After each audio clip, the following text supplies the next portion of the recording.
Poštovana potpredsjednice Hrvatskog sabora, poštovani ministre, kolegice i kolege zastupnici.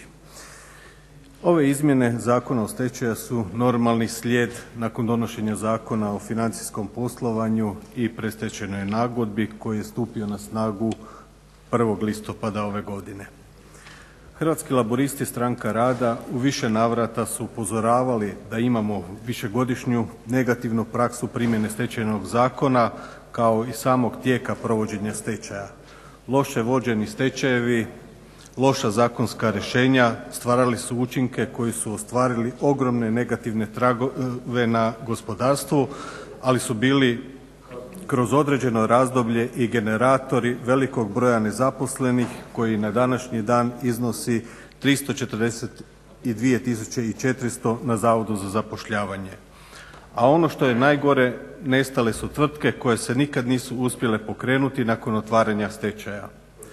Zakon o financijskom poslovanju i predstečajnoj nagodbi obvezuje nelikvidnog i insolventnog dužnika da pokrene postupak predstečajne nagodbe i u kojem bi se trebalo osigurati likvidnost te nastavak rada pravnog subjekta čime bi se osigurao i nastavak rada, očuvanje radnog mjesta, ali i imovine, a izbjegao u konačnosti sam stečaj. Ako ne dođe do predstečajne nagodbe, jasno onda se otvara stečaj, ali pod puno povoljnijim okolnostima i pravovremeno pokretanje stečaja i povoljnije namirenje vjerovnika je u svakom slučaju prihvatljivo za Hrvatske laburiste. Prodaja imovine kao cjeline omogućuje da se očuva njena veća vrijednost, ali i lakše pokretanje proizvodnje u slučaju kupnje novog vlasnika same tvrtke koja bi se trebala prodati u stečaju. Dosadašnja praksa dugotrajnih blokada računa poslovnih subjekata je stvarala ogromni unutarnji nenaplativi dug države i stvorile su se vrlo negativne poslovanje na funkcioniranje ukupnog cijelog gospodarstva u Hrvatskoj.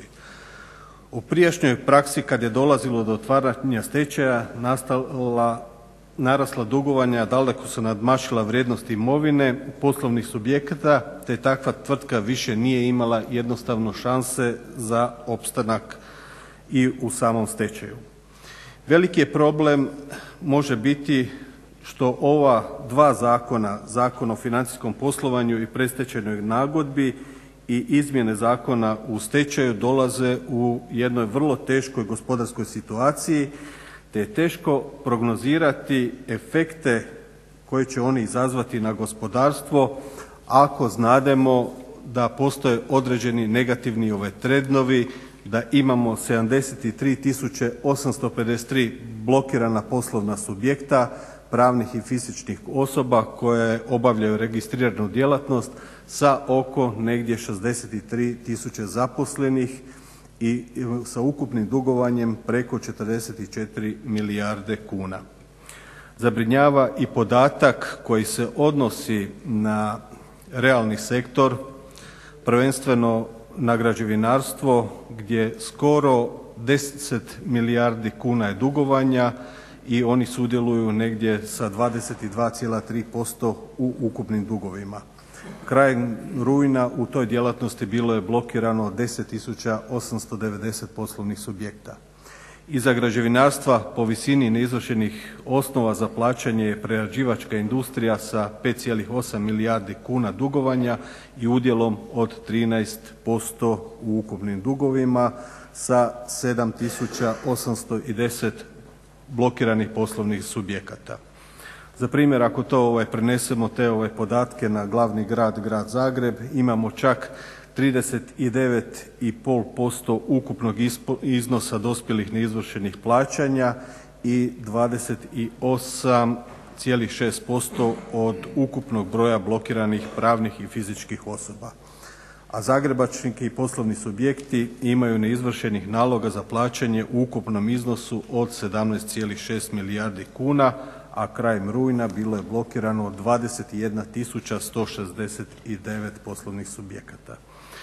Ti su podaci koji se nikako ne mogu ostaviti nikoga ravnodušnu i ako dodamo još uz te podatke i pad proizvodnje od 5,3%, pad prometa na malo, teško je davati bilo kakve prognoze koje bi i učinke mogli izazvati prema ovako posrnulom gospodarstvu. Sa druge strane nema ni novih investicija i projekata koji bi dignuli posrnulo gospodarstvo. Sama primjena ovih zakona pokazat će se u praksi da li je odabrano najbolje rješenje, ali i vrijeme, ali sigurno je bolje od onog što smo imali do sada. Hrvatski laburisti Stranka rada, kao što sam i rekao, podržat će izmjene zakona jer je on neophodan zbog prethodno donesenog Zakona o financijskom poslovanju i predstečajnoj nagodbi, iako smo mišljenja da su oni trebali biti doneseni davno ranije, a onda bi imali i određene bolje efekte. Imamo određenu primjedbu na članak 9. stavak 2. kojim se mijenja druga rečenica, a koja govori o imenovanju stečajnog upravitelja u više od 3 stečaja.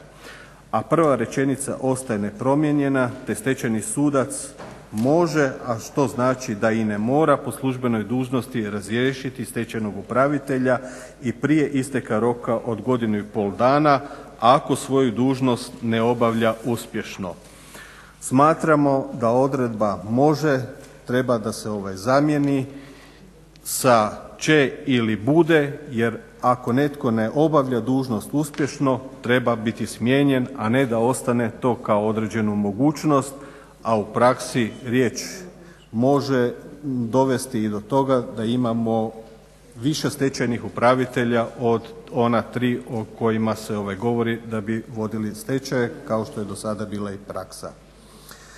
I na kraju želim izraziti zadovoljstvo jer je jako dobro da se ovaj vrlo važan zakon uspije usuglasiti i sa svim socijalnim partnerima, a to znači i sa sindikatima i poslodavcima, što mislim da bi trebala biti praksa kod svih bitnih zakona koji se donose u ovom Saboru. Hvala.